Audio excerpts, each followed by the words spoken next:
नमस्कार and welcome to all of you in Global Lookout. दोस्तों, इस वीडियो की शुरुआत मैं करूंगा हमारे जो आरबीआई के गवर्नर है शांति कांता दास जी, उनके एक स्टेटमेंट से। उनने कोविड के टाइम पे ये कहा था कि life in the time of कोविड-19 has been one of the unprecedented loss and isolation, yet it is worthwhile to remember that tough times never last, only tough people and tough institution do। तो ये जो last वाली line है, सिर्फ यही बताने के लिए पूरा इसका स्टेटमेंट जो है वो मैंने आप लोग के सामने पढ़ा कि tough times never last, only tough people and tough institution do.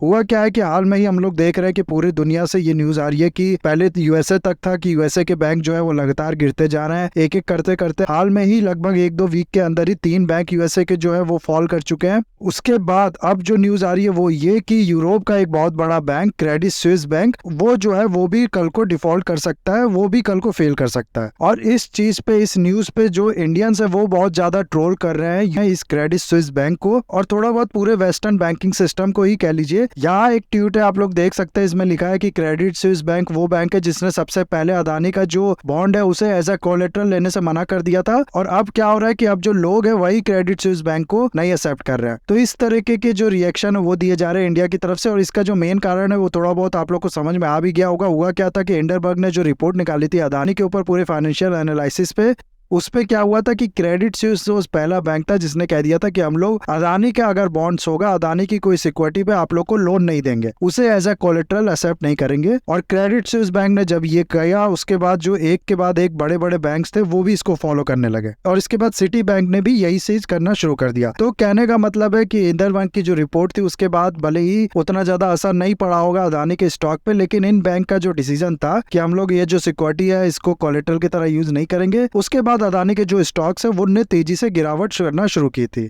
और आप लोग को पता होगा कि हाल में ही इंडिया के आरबीआई के जो गवर्नर है शांति कांता दास, उनको गवर्नर ऑफ द ईयर का अवार्ड मिला है 2023 के लिए। तो एक तरफ यूएसए और वेस्टर्न कंट्रीज के जो बैंक्स है उनकी ये न्यूज आ रही है और दूसरी तरफ हम लोग देख रहे हैं इंडिया के जो बैंक्स है वो काफी ज्यादा रेजिलियंट खड़े हैं, काफी ज्यादा उनकी जो मजबूती है वो वैसे की वैसी बनी हुई है। तो इन्हीं सब चीजों के बारे में हम लोग देखेंगे इस वीडियो में। बहुत कुछ आप लोग को जानने को मिलेगा, तो आपको एंड तक बने रहना है। और अगर वीडियो अच्छा लगे तो लाइक, कमेंट, शेयर, सब्सक्राइब जरूर करना है। सबसे पहले तो एक एग्जांपल से समझो। आप लोग मान लो आपकी कोई कंपनी है, वो कंपनी बहुत ज्यादा सही है, उस कंपनी में कोई खराबी नहीं है, बस थोड़ी देर के लिए मान लो उस जो प्रोडक्ट आपकी कंपनी बेचती है उसकी डिमांड कम हो गई है किसी वजह से, इसलिए उस कंपनी का जो कमाई है वो हो नहीं रही है। एग्जाम्पल के लिए मान लो कोल्ड ड्रिंक की कंपनी है और ठंडी आ गई है, तो ठंडी में कोल्ड ड्रिंक की कंपनियां जो है वो उतना कमा पाती नहीं है, लेकिन इन कंपनियों का जो खर्चा होगा, जो जॉब एम्प्लॉयज होंगे उनको पेमेंट देनी हो गई, या फिर जो मशीन हो गई उनके मेंटेनेंस के लिए जो खर्चा है वो तो लगेगा ही लगेगा। इसीलिए ये जो टाइम होता है ये इनके खर्चे का टाइम होता है। तो थोड़ी देर के लिए तो ये चल जाएगा, लेकिन मान लो हाइपोथेटिकल सिचुएशन के 2-3 साल तक गर्मी आई ही नहीं, सिर्फ ठंडी ठंडी पड़ी, तो ऐसे में क्या होगा कि इतने टाइम तक ये जो अपना बिजनेस है ये कंपनी चला नहीं पाएगी, क्योंकि कमाई इनकी बहुत टाइम से हो नहीं रही और खर्चा इनका लगातार बना है। अब ऐसे में क्या होगा ना कि फाइनली इन कंपनी को शट डाउन करना पड़ेगा। लेकिन लेट्स से कि ये सिचुएशन नहीं है, आपको पता है कि आने वाले टाइम में कुछ टाइम बाद जो डिमांड है इस प्रोडक्ट की वो वापस आ जाएगी और केवल कुछ पैसे की ही जरूरत इस कंपनी को रन ऑफ करते रहने की। तो आप क्या करोगे? आप जाहिर सी बात है कहीं से थोड़ा पैसा इंतजाम करके इसमें पंप अप कर दोगे ताकि थोड़े टाइम तक ये जो कंपनी है वो ऐसे ही चल पाए। लेकिन ठीक इसका अपोजिट हुआ है क्रेडिट स्विस बैंक के साथ। क्रेडिट स्विस बैंक का जो मेजर शेयर होल्डर था वो था सऊदी नेशनल बैंक, और क्रेडिट स्विस बैंक जो कि हाल में ही बहुत ज्यादा स्कैंडल का शिकार हुआ है। 14 तारीख को एक रिपोर्ट आती है बैंक की तरफ से जिसमें ये कहा जाता है कि पिछले कुछ सालों में हमारे फाइनेंशियल रिपोर्टिंग में मटेरियल वीकनेस पाई गई है। मटेरियल वीकनेस का मतलब है कि क्रेडिट स्विस बैंक ये कह रही है कि हम लोग की तरफ से जो पूरी इंफॉर्मेशन थी, जो लोगों तक पहुंचनी चाहिए थी, जो इन्वेस्टर्स तक पहुंचनी चाहिए थी, वो अच्छे से हम लोग ने नहीं दी। ये मान लिया है क्रेडिट स्विस बैंक ने। और फिर नेक्स्ट डे ही यानी 15 मार्च को सऊदी नेशनल बैंक जो है वो कह देता है कि हम लोग मूड में नहीं है कि क्रेडिट स्विस बैंक में और पैसा इन्वेस्ट करे और इसको में मनी जो है वो पंप अप करे ताकि इस खराब टाइम में ये थोड़ा सरवाइव कर पाए।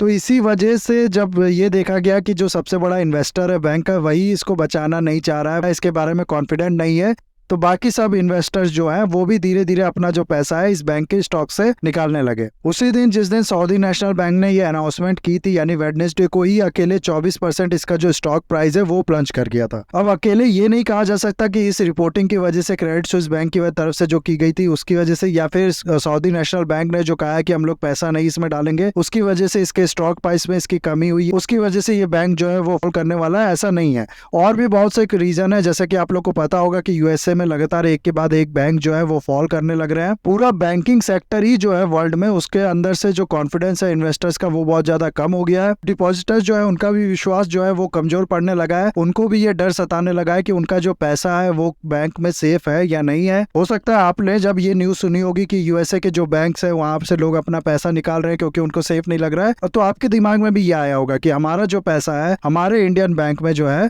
वो सेफ है कि नहीं। तो इस तरीके से ये जो पूरा सिस्टम है वो काम करता है। कहीं पर भी एक जगह जो कोई बैंक फेल होता है तो बाकी सब बैंक जो है उस पे से भी लोगों का जो भरोसा होता है वो कम होने लगता है। इन्हीं सब चक्रों के कारण बैंकिंग सेक्टर पे लोगों का, इन्वेस्टर्स का विश्वास कम होने के कारण बैंकिंग सेक्टर के जो बड़े बड़े जायंट्स हैं उनके स्टॉक्स में गिरावट देखने को मिल रही है। साथ ही साथ उनके बैंक से डिपॉजिटर्स जो है वो अपना पैसा निकालने लग रहे हैं, जिसको बैंक रन कहा जाता है। यही चीज देखी है क्रेडिट स्विस बैंक में भी। यहाँ भी डिपॉजिटर्स जो है वो अपना पैसा निकाल रहे हैं इस बैंक से, और इसी वजह से ये जो पूरा बैंक है वो घुटने पे आता हुआ दिख रहा है। अब हाल में ही ये न्यूज आई है हालांकि कि स्विस सेंट्रल बैंक जो है उससे 54 बिलियन यूएस डॉलर का क्रेडिट जो है वो ये लेगा, लेकिन उसके बाद से भी जो कॉन्फिडेंस है इन्वेस्टर्स का उसमें अभी भी थोड़ा बहुत इंप्रूवमेंट देखने को नहीं मिला है। और हाल में ही जितने भी एनालिस्ट है, जितने भी एक्सपर्ट्स हैं, उनका ये कहना है कि कल को ये जो क्रेडिट स्विस बैंक है ये भी फेल कर जाएगा। रघुराम राजन जी को आप लोग जानते होंगे, ये आरबीआई के एक्स गवर्नर रह चुके हैं। हाल में ही इनने ये स्टेटमेंट दिया है कि क्रेडिट स्विस बैंक जो है इसका मेन प्रॉब्लम यह है कि इसके पास काम ही नहीं है, और उल्टा ये जो बहुत से स्कैंडल्स है उसमें भी ये फंस चुका है। दरअसल जून 2022 में हाल में ही एक स्कैंडल में फंसा था क्रेडिट स्विस बैंक, जिसमें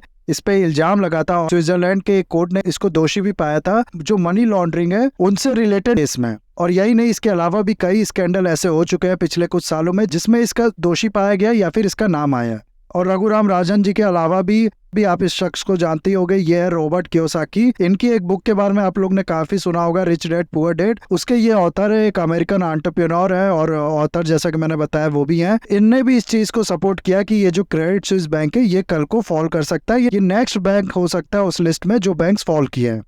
और आप लोग को बताऊं, ये 2008 का जो फाइनेंशियल क्राइसिस था ना, उनमें भी लेमन ब्रदर्स बैंक के बारे में इनने पहले से प्रेडिक्ट कर दिया था और ठीक वैसा हुआ भी। तो काफी बड़ा नाम है फाइनेंशियल सेक्टर में इनका, और इनने भी इस चीज का प्रेडिक्शन किया है। और ये जो क्रेडिट स्विस बैंक है, इसके अलावा 200 बैंक और है जिनको कहा जा रहा है कि ये लाइन पे है फेल करने के। तो सिचुएशन पूरी आपके सामने है। इसी दम पे कुछ लोग ये भी कह रहे हैं कि 2008 का जो फाइनेंशियल क्राइसिस है वही रिपीट करते हुए दिख रहा है, और हिस्ट्री एक बार फिर से खुद को दोहरा रही है।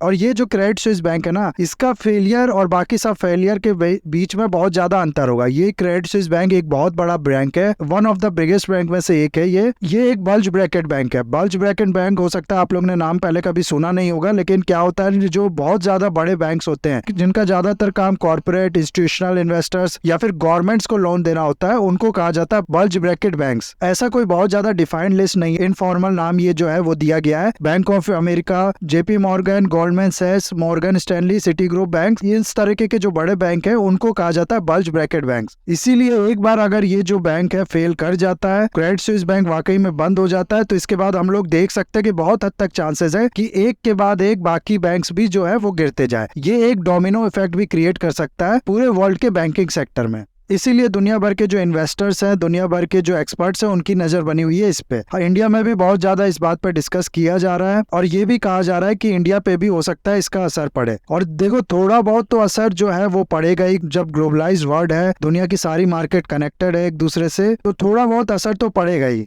लेकिन उसके बाद भी आज के टाइम में अगर देखो आप लोग, तो दुनिया भर के में हम लोग क्या देख रहे हैं, कई किसी की इकोनॉमी डिफॉल्ट कर जा रही है। अभी हम लोग ने देखा इंडिया के दो नेबर्स श्रीलंका और पाकिस्तान, इन दोनों का क्या इकोनॉमिक क्राइसिस हुआ था। उसके अलावा अब जो वेस्टर्न कंट्रीज है, जो बड़ी बड़ी कंट्रीज हैं जिनकी इकोनॉमी में सबसे लास्ट में डाउट उठाया जाता है, कि भी बैंक्स अब हम लोग देख रहे हैं कि एक के बाद एक करके फॉल करते जा रहा है। लेकिन इस समय में इंडिया में क्या देखा जा रहा है कि इंडिया की इकोनॉमी भी रिजिलियंट खड़ी है, और ऐसा कहा जा रहा है इंडिया के एक्सपर्ट्स की तरफ से, इंडिया के ऑफिशियल की तरफ से, कि इन सब का इंडिया पे डायरेक्टली बहुत ज्यादा असर नहीं पड़ेगा। थोड़ा बहुत तो असर पड़ेगा, जैसे कि मैंने आप लोग को बताया ग्लोबलाइज्ड वर्ल्ड है तो थोड़ा बहुत तो असर पड़ेगा, लेकिन बहुत ज्यादा, जैसे कि डोमिनो इफेक्ट की मैं बात कर रहा था कि एक के बाद एक सारे बैंक फॉल करते जाएंगे, वैसा अभी कुछ भी इंडिया के बैंक्स के बारे में प्रेडिक्ट नहीं किया जा रहा है। ये कहा जा रहा है कि इंडिया के बैंक्स, इंडिया की इकोनॉमी बहुत ज्यादा रिजिलियंट अभी भी खड़ी है। और जबकि पिछला कुछ टाइम अगर आप लोग देखोगे तो ये बहुत ही ज्यादा कठिन समय रहा है पूरे वर्ल्ड के लिए, और जिसका जो रिजल्ट है वो हम लोग को सामने देखने को ही मिल रहा है। इंडिया को छोड़ के सारी दुनिया की जो इकोनॉमीज है उस पर इसका असर पड़ रहा है।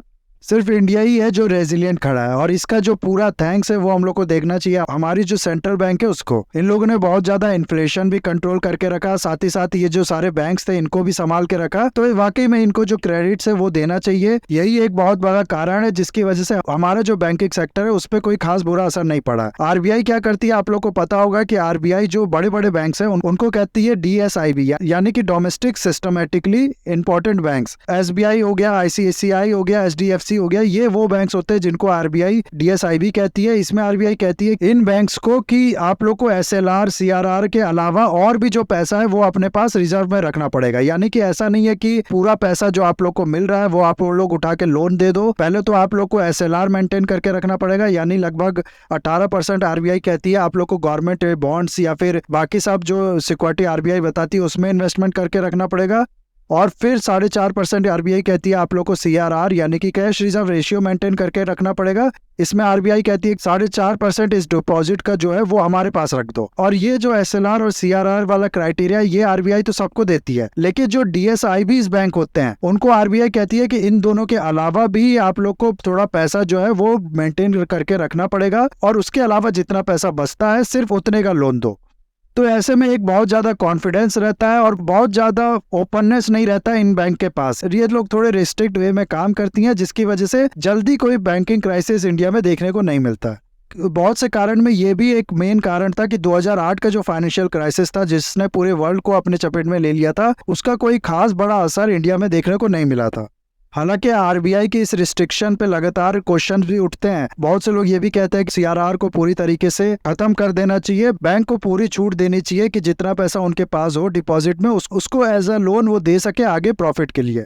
इस तरीके के जो सिचुएशन, जब इस तरीके की न्यूज हम लोग को सुनने में मिलती है वेस्टर्न कंट्रीज की, USA की, यूरोप की, जहां पर पूरी तरीके से छूट दिया जाता है, जहां पर उतने ज्यादा रिस्ट्रिक्शन नहीं लगाए जाते हैं और बैंक को completely as a independent company की तरह काम करने दिया जाता है, तो वहां पर इस तरीके के फाइनेंशियल क्राइसिस भी सुनने को मिलते हैं। हालांकि ग्रोथ उनकी तेज होती है इसकी वजह से, वहां पर बैंक के पास क्रेडिट देने के लिए पैसा ज्यादा होता है, लेकिन फास्ट ग्रोथ के चक्कर में इमीडिएट फॉल्ट जैसी सिचुएशन इंडिया में उतना ज्यादा क्रिएट नहीं होती जितना वेस्टर्न कंट्रीज में क्रिएट होती है। तो ये एक बहुत बड़ा कंट्रीब्यूशन है आरबीआई का बैंकिंग सेक्टर में, और इसी सब चीजों को देखते हुए और पिछले कुछ सालों में इंडिया ने जो चैलेंज फेस किए हैं उन सब के बावजूद इंडिया जो इतना रेजिलियंट खड़ा हुआ है, इसको देखते हुए हाल में ही सेंट्रल बैंकिंग अवार्ड जो है उसमें शांति कांता दास जो आरबीआई के गवर्नर है उनको गवर्नर ऑफ द ईयर का अवार्ड दिया गया है 2023 के लिए। पिछले कुछ सालों में कोविड हो गया, उसके बाद रशिया यूक्रेन वॉर हो गया, फिर NBFC क्राइसिस जो है वो भी हो गया। इन सब के टाइम में जो आरबीआई की लीडरशिप थी वो इनके हाथ में थी, और इन्हीं का स्पेशल कंट्रीब्यूशन माना जाता है GST UPI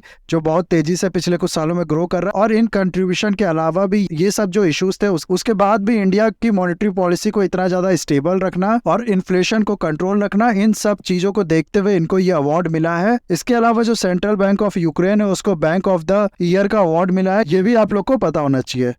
तो इतना ही था गाइस इस वीडियो में। आई होप ये वीडियो आपको अच्छा लगा होगा। इसे लाइक कमेंट शेयर सब्सक्राइब जरूर कीजिएगा। That's all, have a nice day, take care.